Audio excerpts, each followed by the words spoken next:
Chris Brophy, musically obsessed.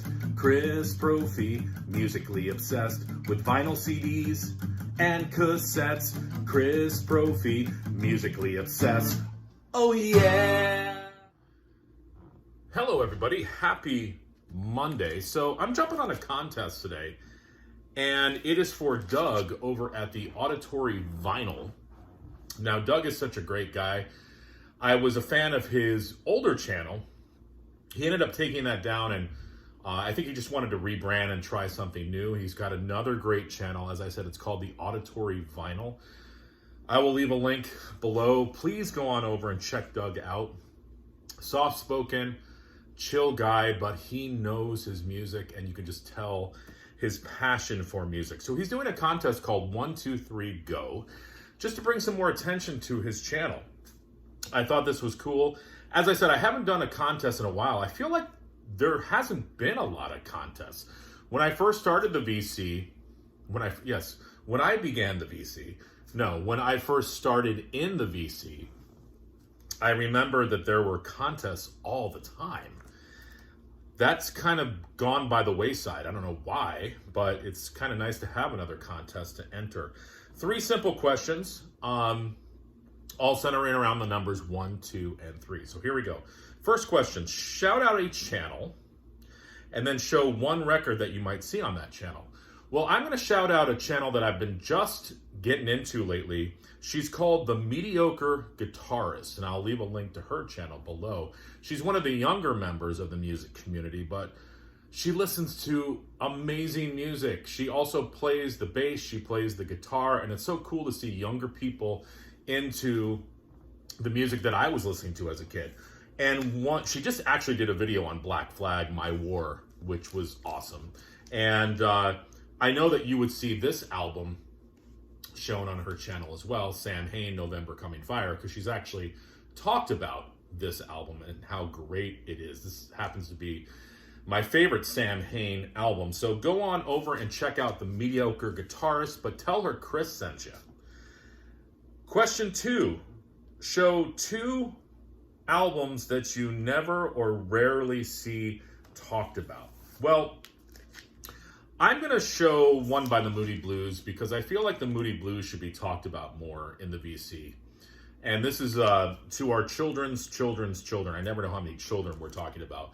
Moody Blues, one of my favorite bands. Justin Hayward could sing the phone book.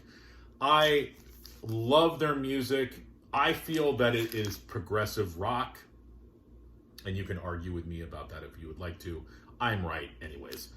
They need to be talked about more. Yeah, every once in a while you do see a Moody Blues album, but I don't know why they're not at the forefront.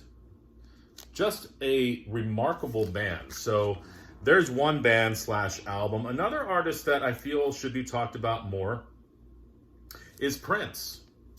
And again, every once in a while you see somebody show a Prince album, but he should be talked about more. He's one of my favorite artists. This happens to be his album, Parade, that had the hit Kiss on it. And what I like about this album, and also my favorite album, Around the World in a Day, he started to get more like a psychedelic vibe to his music. But this was also the soundtrack for the movie Under the Cherry Moon.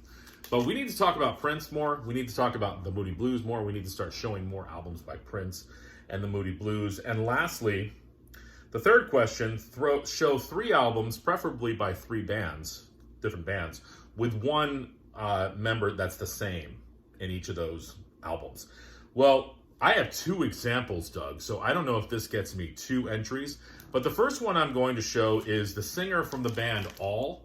His name is Scott Reynolds. This is a punk band, all right?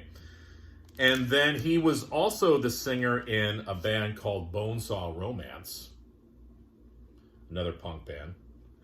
And then he also has a solo record called Chihuahua in Buffalo, this is more like acoustic. And amazing guitar player, amazing singer. He plays a nylon string guitar, does a lot of jazz chord progressions and things. He's got a new solo record coming out as well. I think it's called Magic Beans and Time Machines. That was recorded at the Blasting Room in Fort Collins, Colorado. and it's, I believe, produced by Bill Stevenson, who was the drummer in Black Flag, and I think he plays on it as well. So looking forward to that album coming out. So there's one example. And with the Black Flag thing, I got to go with Greg Ginn, and I'm not going to show Black Flag, but he was in an instrumental band called Gone. He was also in an industrial band called Whore, spelled H-O-R.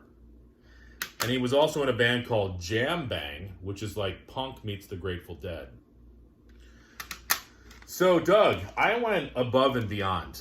Just saying. Just saying. All kidding aside, guys, head on over to Doug's channel, The Auditory Vinyl. Such a great guy. Subscribe to his channel. Subscribe to The Mediocre Guitarist. And for gosh sakes, show some Prince. Show some Moody Blues. Jeez.